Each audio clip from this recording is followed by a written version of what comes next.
Assalamualaikum warahmatullahi wabarakatuh. Waalaikumsalam.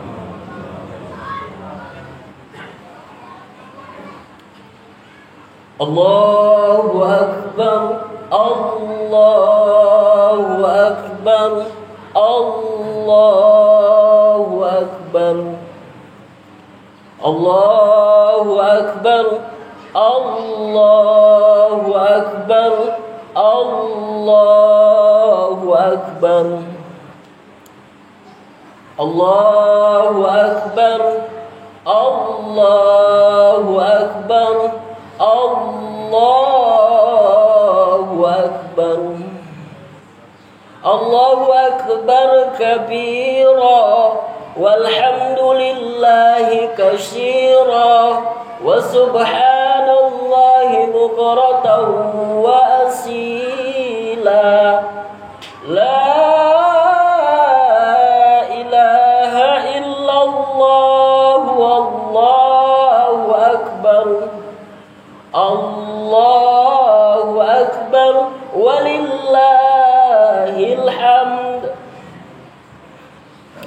Alhamdulillah, alhamdulillahilladzi arsala rasulahu syahidan wa mubassira wa nadhira wa da'iya ila Allah biiznihi wa sirajan munira.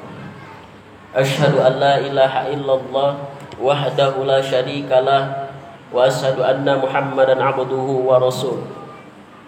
Allahumma salli ala sayyidina Muhammad wa ala alihi wa sahbihi rasulillahi ajma'in.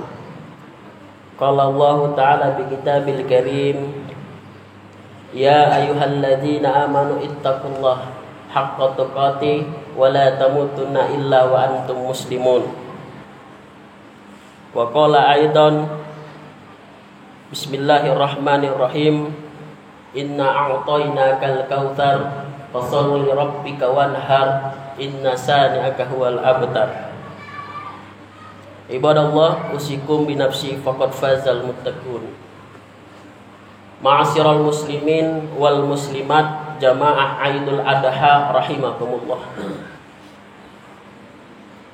Alhamdulillah, qadarullah, dengan izin Allah waktu terus berganti, menit terus berubah, hari demi hari terus pun berganti.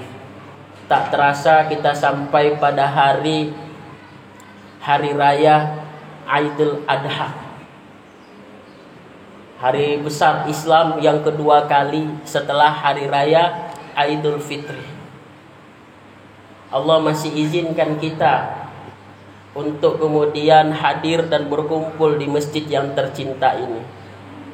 Ini adalah sebuah kenikmatan yang sungguh dahsyat yang Allah telah anugerahkan kepada kita hambanya yang hina ini.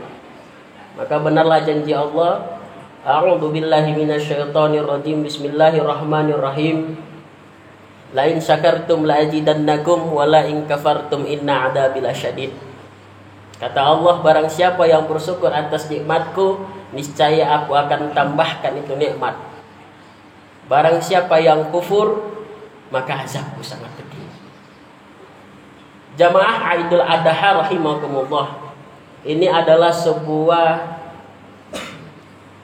kasih sayang yang Allah curahkan kepada kita, yang dimana tatkala kita benar-benar bersungguh-sungguh tulus bersyukur karena Allah, maka Allah akan garansi sesuatu yang sangat dahsyat berupa surganya Allah. Dan sebaliknya, andai kata kita kufur, maka sudah siap-siaplah kita ngantri menuju ke nerakanya Allah. Tinggal kita yang memilih mau ke surga atau ke neraka. Selawat bertangkaikan salam berbuahkan cinta kepada sang pemilik cinta. Dia adalah baginda Rasulullah Sallallahu Alaihi Wasallam, seorang orator, seorang tokoh, seorang pemimpin politik yang sangat lihai dalam strategi.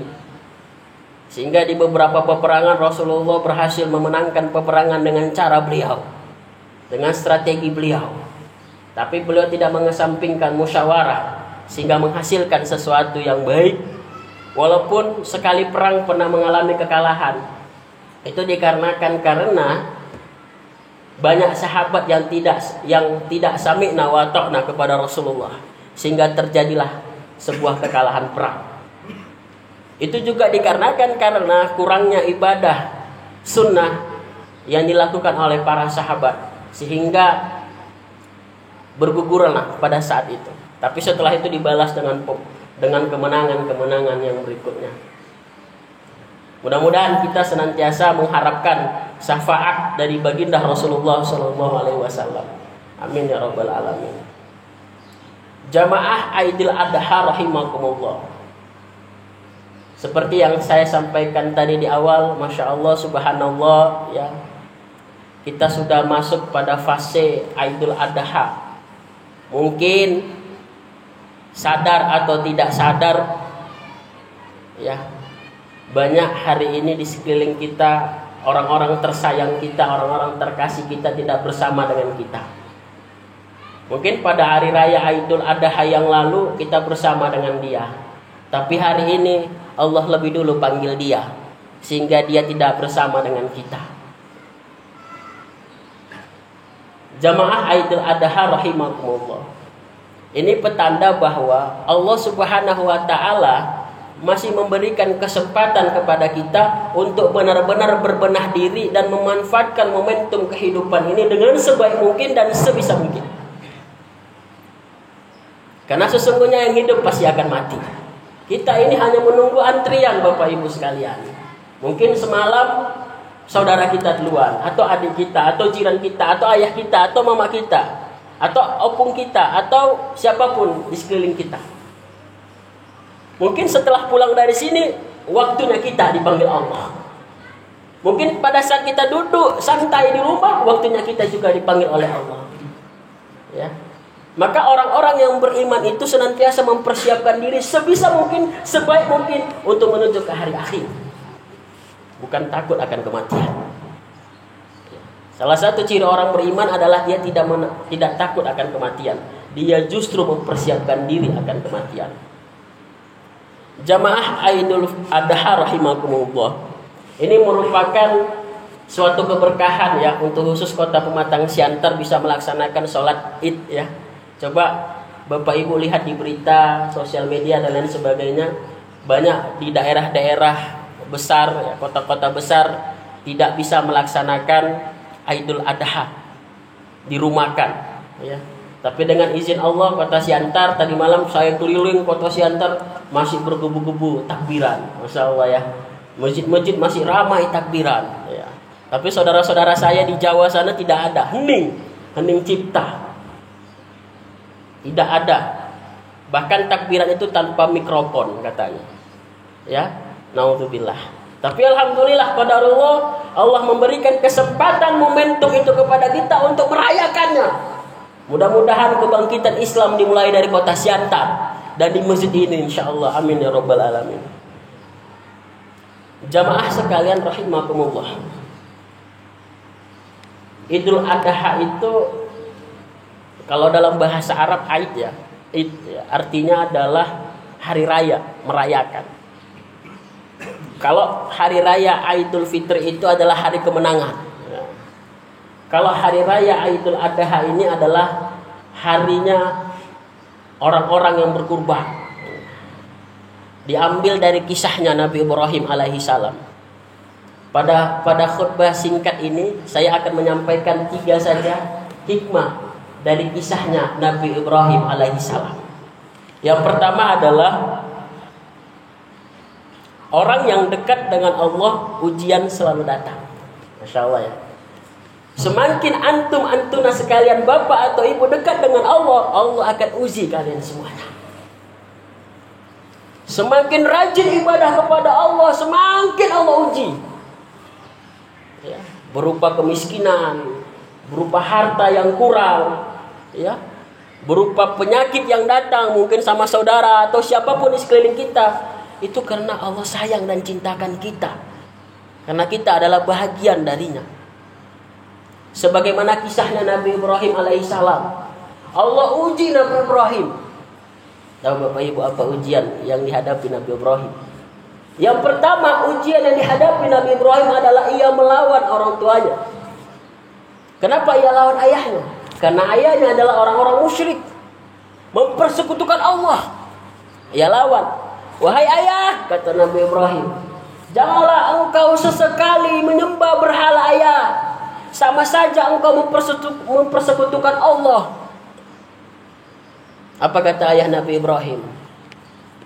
Kau jangan menceramahiku. Ini bahasa kita ya. Kamu jangan menceramahiku. Kalau kamu ingin menceramahiku, tidak usah kamu urusin aku. Gitu.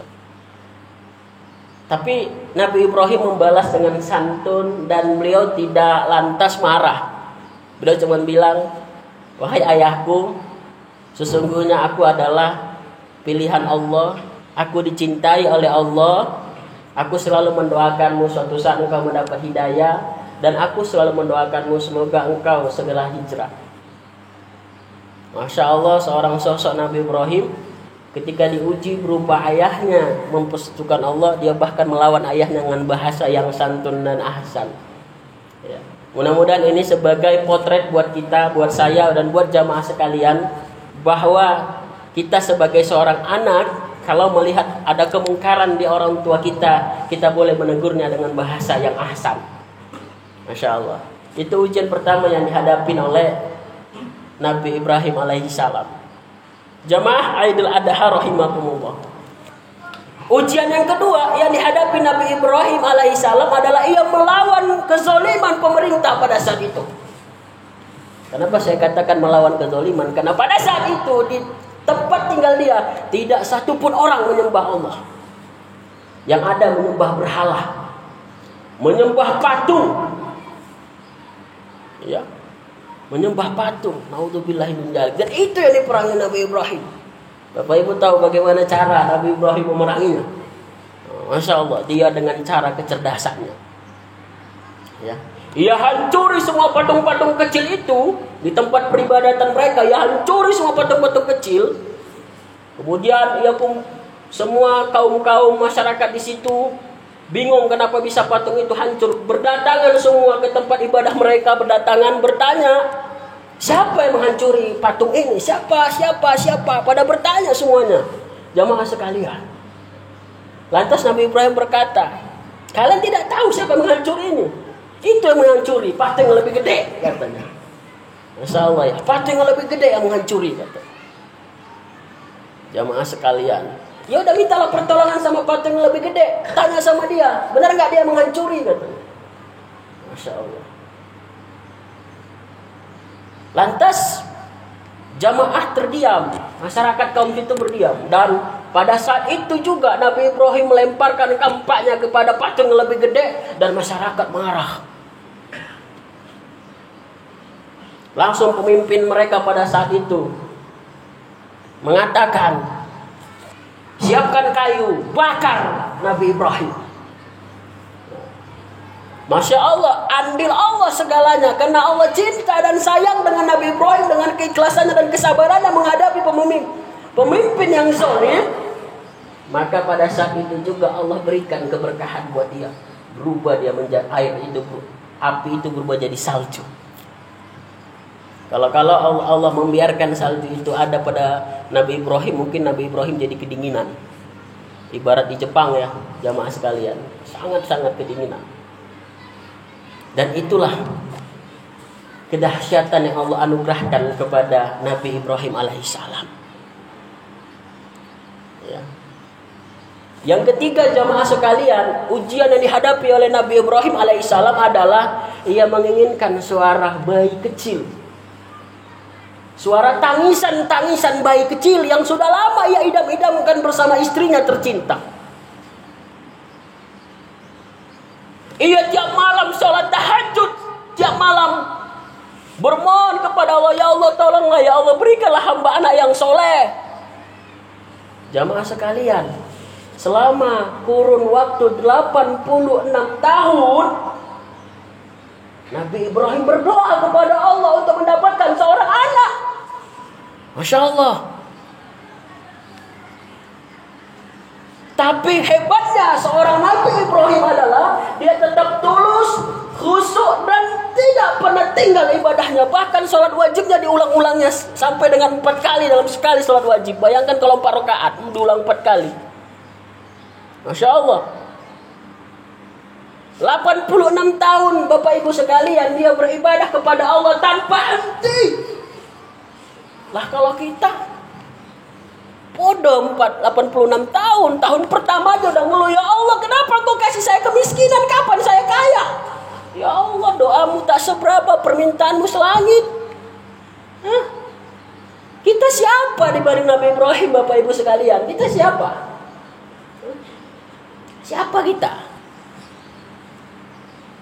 Adakah Bapak dan Ibu pilihan dari Allah yang akan jadi Nabi? Ini sesosok Nabi Ibrahim alaihissalam 86 tahun berdoa, bermohon kepada Allah. Masya Allah, subhanallah, Allahu Akbar, walillahilham. Jamaah sekalian, jamaah Aidil Adha rahimakumullah. Ini adalah sebuah ujian berat, ya. Ya, ketika Anda mengatakan, Ustaz, saya sudah berhijrah. Ya. Tapi kenapa ya Ustaz? Ujian datang. Loh, jangan salah Anda. Justru orang yang berhijrah lah yang diuji oleh Allah terus menerus. Bukan orang yang biasa-biasa saja. Kalau membuat sebuah kemungkaran itu mudah dan gampang. Tapi kalau membuat sebuah kebaikan itu sulitnya luar biasa. Setan terus menggoda. Makanya tatkala setan itu menggoda, Bapak dan Ibu selalu ajamkan diri takbir. Allahu Akbar, Allahu Akbar. Allah Maha Besar. Allah Maha Besar. Tiada daya dan upaya selain kekuatan Allah. Tak ada apa-apanya pemimpin di muka bumi ini kalau Allah sudah berkehendak. Jadi jangan pernah Bapak Ibu takut dengan pemimpin yang zalim. Tunjukkan bahwa Bapak Ibu adalah seorang muslim sejati. Seorang muslim yang kafah. Seorang muslim yang mencintai Allah dan Rasulnya. Tegakkan kebenaran. Tegakkan keadilan. Jangan takut. Jamaah sekalian rahimakumullah. Yang kedua adalah gantungkan harapan kita kepada Allah. Seperti yang saya sampaikan tadi di awal, hikmahnya gantungkan harapan kita kepada Allah. Jangan Anda berharap dengan manusia. Kalau Anda berharap dengan manusia, Anda akan mendapatkan efeknya pada saat manusia itu hidup. Ketika manusia itu menjabat sebagai pemimpin hanya 5 tahun, Anda hanya memakai dia selama 5 tahun. Ya. Ketika Anda berharap kepada orang kaya dan orang konglomerat, Anda hanya mendapatkan dia selama 5 tahun. Selama beberapa tahun mungkin bisa jadi. Ya. Tetapi ketika Anda berharap kepada Allah, Allah akan kasih suatu waktu. Bukankah Allah adalah Al-Qayyum? Ya. Maha pemilik langit dan bumi. Ya. Maha segala-galanya. Masihkah kita bergantung kepada manusia? Makanya mulai hari ini dan seterusnya pasrahkan diri kepada Allah. Ya, seperti yang saya sampaikan tadi di awal, seorang Nabi Ibrahim aja 86 tahun jamaah sekalian beribadah kepada Allah, tulus, ikhlas, tidak henti-hentinya, terus menerus. Ya, tidak pernah henti. Ya. Bayangkan dengan kita yang bukan siapa-siapa ini. Makanya selalu gantungkan diri kepada Allah. Boleh jadi saat ini Allah belum kasih kita di dunia, tapi insya Allah mudah-mudahan Allah kasih kita di akhirat. Boleh jadi apa yang kita mohonkan di hari ini, kali ini kita bermohon kepada Allah, belum tentu baik bagi Allah. Menurut kita baik, belum tentu baik menurut Allah. Tapi menurut kita tidak baik, tapi kalau menurut Allah baik, ya baiklah yang terjadi. Maka tetaplah berhusnuzon kepada Allah, dan tetaplah membangun kedekatan kita kepada Allah. Kalau selama ini tahajud kita kurang, ayo perbanyak. Jangan banyak mintanya tapi kurang ibadahnya. Ya. Anda minta setiap habis sholat wajib minta, ya Allah kayakan saya.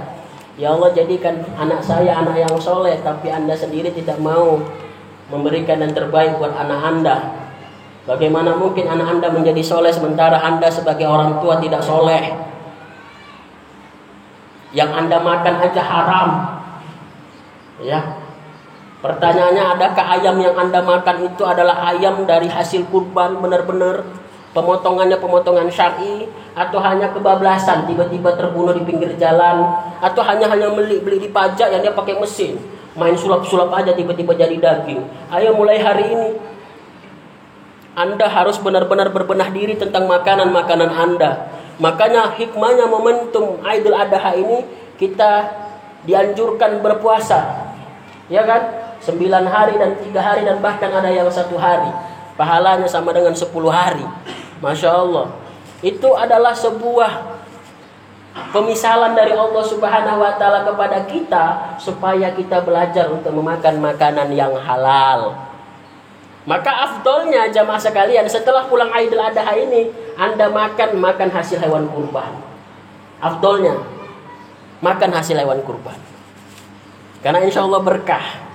Ya, jadi kalau Anda merasa Anda sudah kuat, Anda merasa Anda sudah hebat, sama saja Anda seperti unta yang sangat kuat tapi dipotong juga sekarang. Anda merasa Anda besar dan kekar, sama saja Anda seperti sapi yang hari ini dipotong. Itu makanya Allah sayang dan cintakan kita. Allah besarkan kita. Allah agungkan kita manusia. Allah jadikan kita sebagai khalifah di muka bumi ini. Karena Allah menginginkan cinta yang mendalam kepada kita. Allah maha cemburu. Allah pencemburu. Masa kita mengutamakan istri kita dan anak kita ketimbang Allah? Bukankah Anda hari ini duduk di sini berkat Allah? Bukankah Anda nanti pulang dari sini berkat Allah? Bukankah Anda ketemu dengan tetangga-tetangga Anda berkat Allah? Allah sudah tentukan semua kehidupan Anda, dan bahkan mati Anda juga Allah sudah siapkan. Masihkah kita mengeluh? Islam ini adalah agama yang hebat. Islam is my life. Ya. Yang ketiga jamaah sekalian, yang terakhir adalah puncak cinta ketika sanggup berbagi. Inilah makna kurban yang kita rayakan hari ini. Kenapa saya katakan demikian? Kisah Nabi Ibrahim alaihissalam, dia bermimpi Allah meminta dia untuk menyembelih anaknya. Ya, menyembelih anaknya.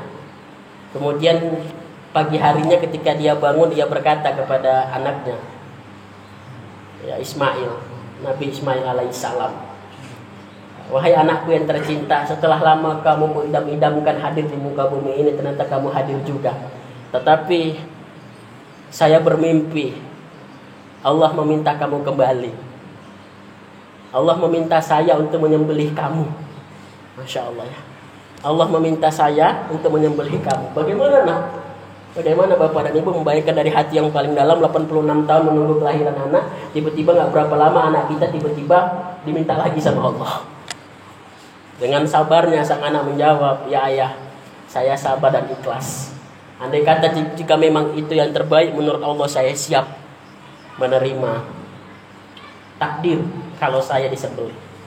Makanya inilah Allah jadikan Nabi Ismail itu seperti hewan kurban. Tapi bukan Ismail yang disembelih, hewan kurban. Ya. Tidak hanya itu, Ismail juga diuji oleh Allah. Ya, 13 tahun baru hadirnya Ishak alaihissalam. Dan yang ketiga ini adalah puncak cinta ketika sanggup berbagi. Ya. Cinta yang sesungguhnya adalah ketika Anda sanggup mengorbankan diri Anda, jiwa raga Anda untuk kebaikan agama Allah. Ya. Kalau hari ini Anda memiliki harta, apa yang bisa Anda bagi? Anda infakkan harta Anda, Anda wakafkan harta Anda. Anda memiliki tanah berhektar-hektar luasnya, Anda wakafkan, kasih sama orang untuk dibuat menjadi pesantren tahfiz misalnya. Ustaz, saya tidak sanggup punya harta. Anda berinfak. Rajin ada ke masjid berinfak, seberapa yang Anda sanggup. Ustaz, saya tidak sanggup berinfak. Anda bersedekah. Sadokah. Gimana sedekahnya Ustaz? Senyum Anda. Senyum Anda juga bagian dari sedekah, jemaah sekalian. Anda senyum aja, itu sudah bernilai pahala di sisi Allah. Jangan sepele Anda dengan senyuman. Bahkan di akhir hayat nanti, ketika Anda dipanggil oleh Allah Subhanahu wa Ta'ala, ada satu ciri khas Anda yang tidak bisa dilupakan oleh Allah, oleh orang lain. Apa itu? Senyuman Anda. Tapi kalau sebaliknya Anda sombong, Anda angkuh, Anda tunjukkan harta Anda tunjukkan kehebatan Anda sekarang di dunia, pada saat Anda dipanggil Allah, siapa yang peduli sama Anda? Anda menjadi cibiran orang kampung. Ih, sombong kali dia. Nggak usah kita sholatkan dia. Siapa dia? Ya, jamaah sekalian rahimakumullah, banyak yang bisa kita korbankan untuk kita mencintai Allah Subhanahu wa taala. Jangan Anda berpikir bahwa harta yang Anda miliki hari ini itu yang membawa Anda ke surga, tidak. Ya. Ketika Anda mengumpuli harta sampai bertahun-tahun, tiba-tiba Allah panggil Anda meninggal dunia pada saat yang sama. Kira-kira harta itu buat siapa? Buat istri dan anak Anda. Ketika itu harta buat anak Anda, dia hanya menangisi Anda selama 3 hari. Setelah itu dia tertawa, alhamdulillah dapat bagi waris. Kira-kira harta itu dibawa ke surga enggak? Enggak. Hanya untuk anak Anda kesenangan dunia saja. Tetapi kalau harta itu Anda bagi kepada yang berhak menerimanya, seperti yang saya sampaikan tadi, ada rezeki yang lebih, Anda punya tanah banyak, wakafkan. Zaman sekarang Bapak Ibu sudah banyak orang-orang baik mewakafkan tanah buat rumah-rumah tahfiz, masya Allah. Ya, di Medan ada yayasan Mafaza dan lain sebagainya, banyak sekali. Ada Bumi Al-Quran di Siantar, masya Allah. Sudah banyak orang-orang baik yang mewakafkan tanahnya. Siapa tahu orang kampung sini ada tanahnya, dipercayakan sama Najir BKM Majecini, nanti BKM Majecini yang merekomendasikan siapa yang mengelola. Masya Allah, itu udah amal Anda nanti di akhirat. Dan tidak akan pernah mati dan tidak akan pernah terputus Bapak Ibu. Karena harta tidak pernah dibawa mati, tetapi amallah yang dibawa mati. Jamaah sekalian rahimakumullah, maka pada intinya mari sama-sama kita senantiasa berikhtiar untuk menjadi pribadi yang lebih baik lagi dari sebelumnya. Bagaimana kisahnya kalau kita tahun ini belum bisa berangkat haji dikarenakan karena COVID-19, paling tidak kita bisa berkorban. Jadi kalau perjalanan antara Safa dan Marwah itu adalah perjalanan, kalau dikisahkan itu sama dengan perjalanan istrinya Nabi Ibrahim, Siti Hajar. Kemudian ketika Anda meminum air Zam-Zam itu dari tumit kakinya Nabi Ismail alaihi salam. Dan kemudian kalau kita hari ini merayakan hari raya Idul Adha, itu adalah kisah perjalanan Ibrahim berkorban untuk anaknya. Dan orang-orang yang mencintai Allah dengan pengorbanan yang totalitas, lillah karena Allah Subhanahu wa taala, Allah kasih satu catatan sejarah buat seorang Nabi Ibrahim. Ya, menjadi kisah inspirasi buat kita semua sampai dengan anak cucu kita. Dengan keikhlasan dan pengorbanan Nabi Ibrahim. Mungkin itu yang bisa saya sampaikan. Mudah-mudahan di hari raya kurban ini kita menjadi pribadi yang lebih baik, lebih tulus, khusyuk kepada Allah, dan perbanyak istighfar, mohon ampun kepada Allah, dan siapkanlah sesuatu yang bisa membawa Anda menuju ke akhirat nanti. Barakallahu li wa lakum fil Qur'anil azim wa nafa'ani wa iyyakum bima fihi minal ayati wa dzikril hakim wa taqabbala minna wa minkum tilawatahu innahu wal ghafurur rahim.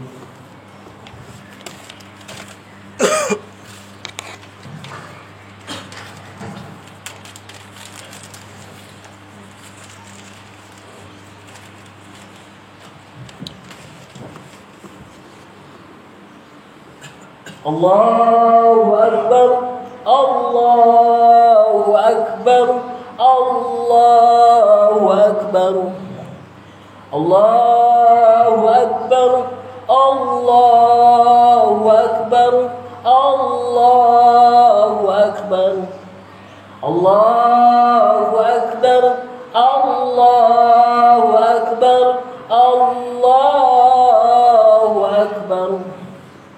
Allahu Akbar kabira walhamdulillahi katsira wa subhanallahi bukratan wa asila. La ilaha illallah wallahu akbar. Allahu akbar walillahil hamd. Alhamdulillahilladzi nahmaduhu wa nasta'inuhu wa nastaghfiruhu wa na'udzu billahi min syururi anfusina wa min sayyiati a'malina من يهد الله فلا مضل له ومن يضلله فلا هادي له أشهد أن لا إله إلا الله وحده لا شريك له وأشهد أن محمدا عبده ورسوله أما بعد اللهم صل على سيدنا محمد وعلى آل سيدنا محمد قال الله تعالى في كتابه الكريم أعوذ بالله من الشيطان الرجيم بسم الله الرحمن الرحيم والعصر إن الإنسان لفي خسر إلى الذين آمنوا وعملوا الصالحات وتواصوا بالحق وتواصوا بالصبر وقال تعالى في أخرى إن الله وملائكته يصلون على النبي يا أيها الذين آمنوا صلوا عليه وسلموا تسليما اللهم اغفر للمسلمين والمسلمات والمؤمنين والمؤمنات الأحياء منهم والأموات إنك سميع قريب مجيب دعوة ويا قاضي الحاجة يا مجيب السائلين يا رب العالمين اللهم اغفر لنا ذنوبنا ولوالدينا وارحمهما كما ربياني صغيرا. Ya Allah, ya Tuhan kami, ampunkanlah dosa kami ya Allah, dosa kedua orang tua kami ya Allah, dosa orang-orang di sekeliling kami ya Allah. Terima kasih ya Allah, Engkau masih memberikan kesempatan untuk kami hidup di muka bumi ini ya Allah. Jadikanlah kehidupan kami adalah kehidupan yang membawa kami kepada keberkahan dan membawa kami kepada surga-Mu ya Allah. Kami takut ya Allah, kalau hidup kami di dunia ini membawa kami menuju ke neraka-Mu ya Allah, maka dari itu ya Allah kami tidak sanggup untuk masuk ke dalam neraka-Mu ya Allah. Berikanlah keberkahan kepada kami untuk bisa hidup dengan penuh dengan keberkahan ya Allah. Berikanlah kami kesempatan untuk senantiasa bermohon kepadamu, bermunajat kepadamu, memasrahkan diri kami, mengorbankan jiwa dan raga kami hanya untuk-Mu ya Allah. Mengutamakan cinta kami hanya untuk-Mu dibanding kepentingan-kepentingan lainnya ya Allah. Kami takut ya Allah, kalau dunia melalaikan ini membawa kami menuju ke neraka-Mu ya Allah. Allah dunia yang semu ini, yang hanya kecil ini ya Allah, bisa membawa kami ke neraka-Mu ya Allah. Kami takut kalau suatu saat kami akan menyesal di kemudian hari ya Allah, karena kami tidak mampu berbuat dan tidak mampu melakukan yang terbaik pada saat kami Engkau berikan kesempatan untuk hidup ya Allah. Ya Allah, ampunkanlah orang-orang di sekeliling kami, orang-orang yang telah Engkau panggil ya Allah, keluarga kami, jiran kami, kerabat kami ya Allah. Jadikanlah mereka husnul khatimah ya Allah. Berikanlah kesembuhan kepada saudara-saudara kami yang hari ini terkena COVID-19 ya Allah. Ya Allah, berikanlah keluasan kepada saudara-saudara kami di Palestina ya Allah. Mereka hari ini masih saja dibombardir ya Allah. Mereka hari ini juga belum nyaman melaksanakan ibadah salat Idul Adha ya Allah. Berikanlah keberkahan dan kesabaran kepada mereka untuk menghadapi ujian dan cobaan ini ya Allah. Rabbana atina fid dunya hasanah wa fil akhirati hasanah wa qina adzabannar. Wa sallallahu wasallam alaihi walhamdulillahi rabbil alamin. Ibadallah, innallaha ya'murukum bil adli wal ihsan wa ita'i dzil qurba wa yanha 'anil fahsya'i wal munkar wal baghi ya'idukum la'allakum tadhakkarun wa la dzikrullahi akbar. Assalamualaikum warahmatullahi wabarakatuh.